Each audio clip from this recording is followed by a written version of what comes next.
I don't know how bad a day you've had yet in your first, but my worst day of my 10-year career was my very first day of teaching. And if you can top this, then you've had a bad day. So I wanted to inspire my kids, and I wanted them to be very, very excited about having signed up for chemistry. Because chemistry, those of you guys who took high school chemistry or, God forbid, college chemistry, you know it's not what you think it's going to be. It's algebra, a little bit of calculus, and it's never blowing stuff up. And that's exactly what the kids want. They want to join Al-Qaeda and blow things up. And that's never what it is. So I decided on the first day that's what we would do. And I found in my stock room a jar of this stuff called sodium metal. And sodium metal doesn't exist. Yeah, okay, Rachel knows. It doesn't exist in nature by itself. For the very good reason, it's extraordinarily reactive. They have to pack it in oil. And to keep it from coming into contact with air or atmospheric humidity and stuff like that. And so if you scrape the oil off and the little protective coating off and drop a little bit in water, you get a really nice little explosion. And it's awesome. And you can talk about what just happened. Hey, I had some shiny metal that disappeared, and we got a whole new substance. It's really awesome. And so I decided first period to bring all the kids up. And I got to my demo desk, and over in the corner I saw this box, and it had goggles in it, and I thought, oh, well, let's put those on. Let's get all tarted up.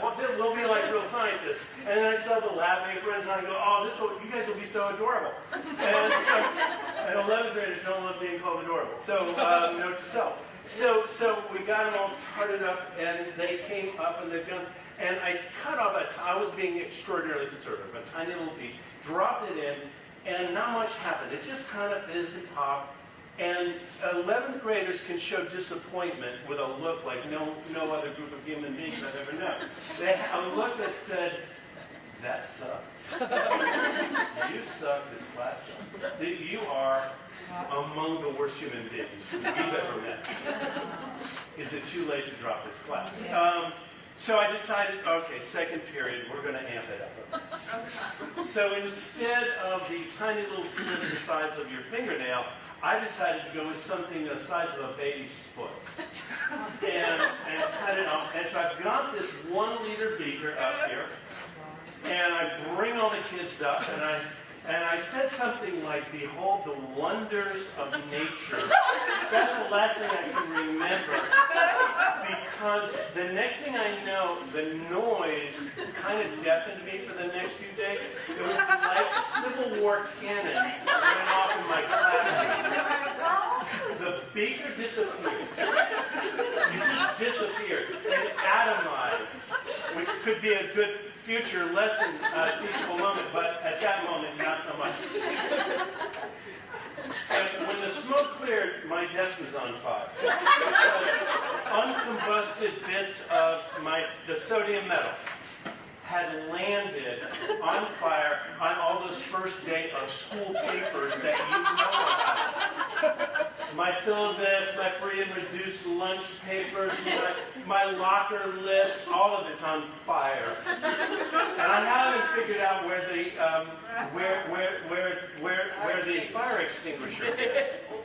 But I have a shower over in the corner, and so I turn the shower on and I'm grabbing, only it's making it worse because I'm throwing more water on the sodium. So I realize I've got to extinguish it, but you can't put bare hands on it, and I also don't want to convey panic. But that's too late, and that ship sailed. And so I grab some cloths and I'm putting the fire out, and eventually it's out. The kids have backed up a lot. But now they're starting to cough on this very acrid smoke, and I've got to vent it off, and my only other exit is the emergency exit. And I know I've got to get a cross wrap and get that smoke out, but it opens on the administration offices. And the principal had been pretty nervous, pretty on the fence about hiring me in the first place. Because she'd had some bad experiences with lateral entries before. She told me that. So she told me to be on my best behavior. And clearly I wasn't. So I open the door, and sure enough, in she comes. And she looks around to see who's got to go to the emergency room. You know, like triage. You know, figuring out, you'll never make it. You're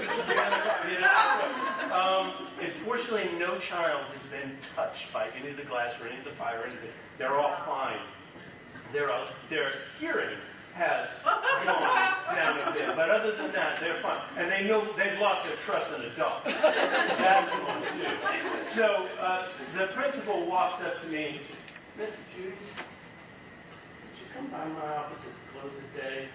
And sure enough, I'll bring my keys and everything with me because I'm one-day career. So I walk in and she says, "You know, I know what you were doing there." And I'm like, "Really?" And she says, "Yeah, you were going for what we call the hook, a lesson hook. You were trying to grab their attention and get them excited about the daily lesson." And I said, "Okay."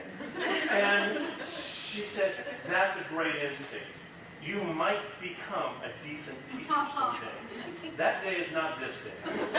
In the meantime, we're going to find you a safety seminar, and we're going to find you one straight away, like this very weekend.